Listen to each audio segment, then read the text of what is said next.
এই মানুষকে যা বলাৎকার করেছে মুসলমান, তাকে আমরা মুসলমান মানবো না, তাকে আমরা মুসলমান সোসাইটি থেকে বহিষ্কার করব, তাকে আমরা ইসলাম বিরোধী মানব। এই ধরনের কোনো প্রদর্শন আপনারা জানেন আমার উপরে ব্লাসফেমি কেস কেন হলো? আমি মোহাম্মদ খৈবর যা বলাৎকার করেছিল 8 বছর হিন্দু মেয়েকে, তার নামটা আমি বলেছিলাম তার মুসলমান রেপ করবে সবাইকে চুপ করে বসতে হবে, মুসলমান মলেস্টেশন করবে সবাইকে চুপ করে বসতে হবে, মুসলমান বিয়ন্ড দি আল কোরআন মাজার যাবে সবাইকে চুপ করে বসতে হবে, মুসলমান মেয়েদেরকে গালাগাল করবে সবাইকে চুপ করে বসতে হবে, আর দিদিমণি কি করবেন? ডান্ডিয়া খেলবেন। ডান্ডিয়া খেলার উপরে আমি তো বিশ্বাস করতে পারছি না। আমি জানি না কত মহিলা বিশ্বাস করতে পারছে না, আমি করতে পারছি না। এই বাঙাল সাংবিধানিক লোকজন আছে, তাকে বসবাস করার জায়গা আর নেই। পাকিস্তান থেকে টাকা নিয়ে এই থানা ঘেরাও করো, ওই থানা ঘেরাও করো, ওখানে পাথর মারো, ওখানে নাজিয়ার বব লিঞ্চিং করো। মুখ্যমন্ত্রী বলছেন বাংলায় 2-1টা ঘটনা ঘটলেই চিৎকার বেশি হয়। বলাৎকারের ঘটনাকে মুখ্যমন্ত্রী সবসময় একটা ছোট্ট ঘটনাই উনি বলেন। উনি ডান্ডিয়া খেলছেন আর ও জয়নগরে 9 বছর একটা ছোট্ট বাচ্চার সঙ্গে ধর্ষণ হলো, ঠিক আছে। 2012-তে যখন নাসির খান কাদের খান দুজন মুসলমান ভাই রেপ করেছিল, তখনও দিদিমণি বললেন সাজানো ঘটনা। যখন কালিয়াগঞ্জ হাঁসখালিতে মাইনর মেয়েদের রেপ হলো, ধর্ষণ হলো, তারপর মার্ডার হলো, তখনও উনি বললেন লাভ অ্যাফেয়ার ছিল, প্রেগনেন্ট ছিল। আরজিকর ঘটনা বলবো, আরজিকর ঘটনা ডক্টর বিটিয়া এত ব্রুটাল রেপ আর মার্ডার পরেও এখনও ইনসাফ পায়ও না, এখনও জাস্টিস ফর অভয়া চলছে, এখনও জাস্টিস ফর তিলোটামা চলছে, এখনও জাস্টিসের আওয়াজটা চার তরফ থেকে গুঁজছে।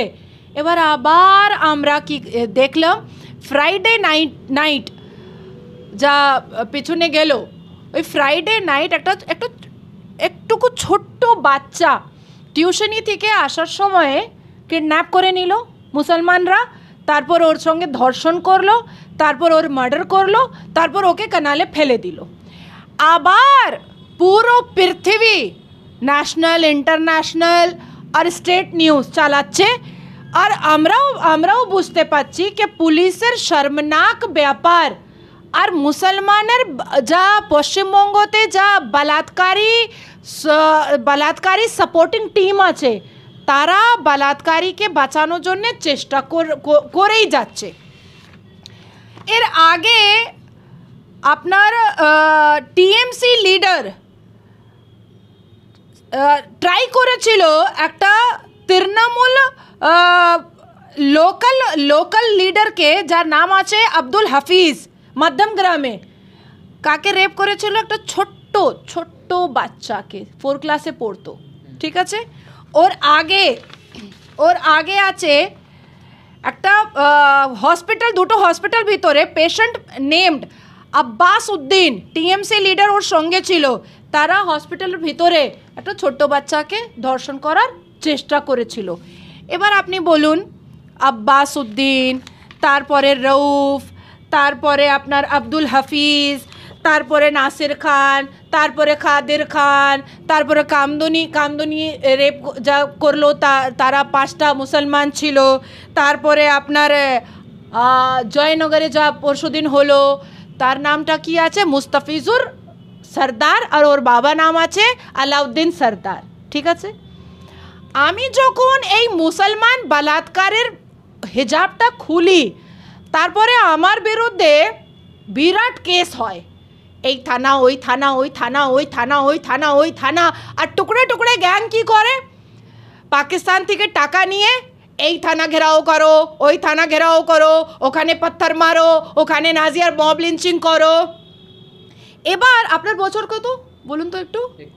21 বছরে আপনি দেখেছেন कि কোনো মুসলমান দাড়ি টুপিওয়ালা, উটাঙ্গা পেজামাওয়ালা, লম্বা লম্বা কুর্তাওয়ালা, যা জালিদার টুপি পরে, যা বড় বড় দাড়ি রাখে, তারা নাসির খান বিরুদ্ধে মাঠে নেমেছে? দেখেছেন?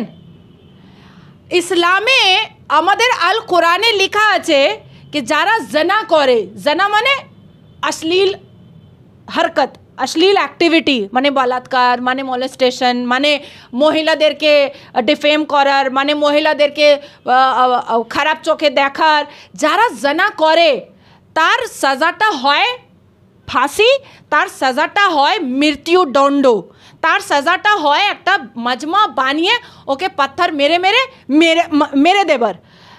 কিন্তু আমি না না পুরো ভারতের ভিতরে এটা দেখলাম, না পশ্চিমবঙ্গ যা এত মুসলমানের মানে মসিহা আমাদের প্রিয় মুখ্যমন্ত্রী আছেন এখানেও দেখেছি কে যখন মুসলমান বলাৎকারীরা রেপ করে তখন মাঠে নেমে মুসলমানরা বলে কি এই যা লোকজন আছে একে আমরা মুসলমান মানব না, কেন? আমাদের আল কোরআন, আমাদের শরিয়া, আমাদের সহি আল বুখারি, আমাদের বাইশতি জেবার, আমাদের হাদিস, আমাদের ইসলাম এটা একদম মানে একটা ডার্টি ক্রাইম ভাবে।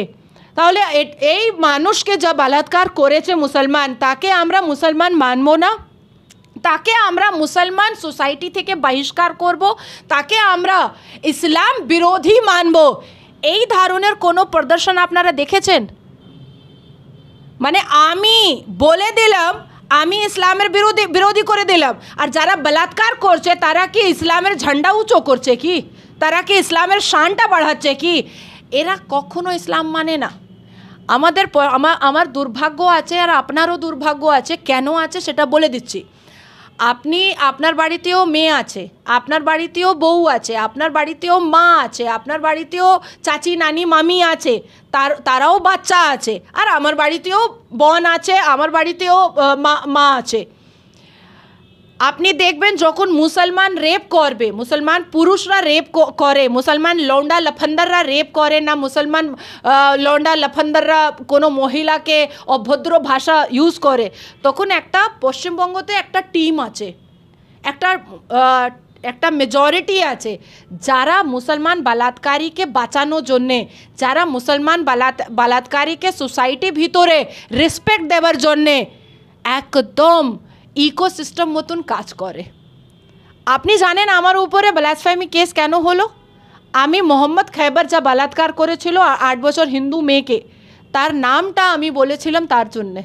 আপনি জানেন আমার মব লিঞ্চিং কেন হলো? আমার বিরুদ্ধে এত থানা ঘুরে ঘুরে এফআইআর কেন হলো?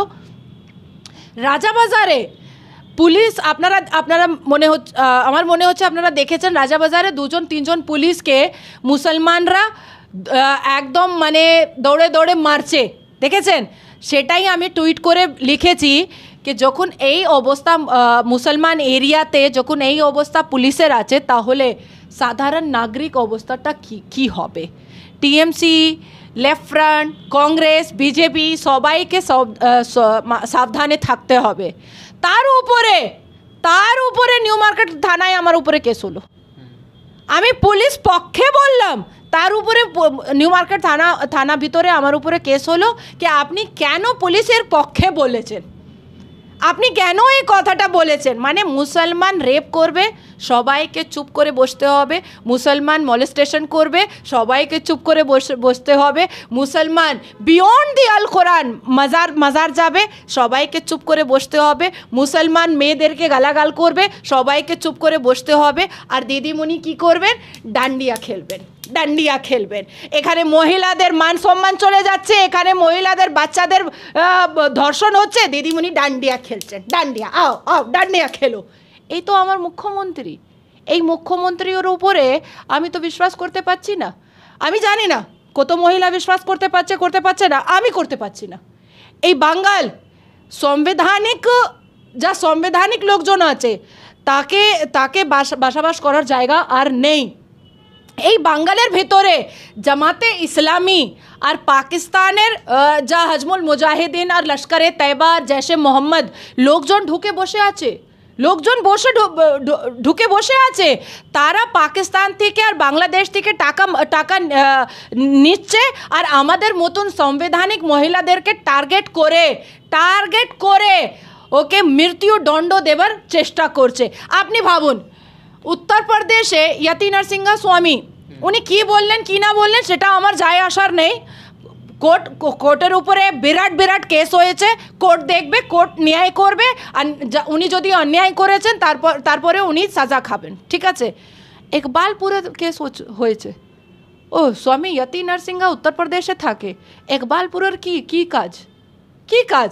তার মানে এটা হলো कि জামাতে ইসলামী আর লস্করে তৈবা এই বাংলাদেশ আর পাকিস্তান থেকে টাকা আসছে এখানে, আর এখানে জামাতে ইসলামী আর লস্করে তৈবা আর জৈশে মোহাম্মদ কাজ করছে, আর টাকা নিয়ে অনেক মুসলমানরা এদের স্লিপার সেল হয়ে কাজ করছে।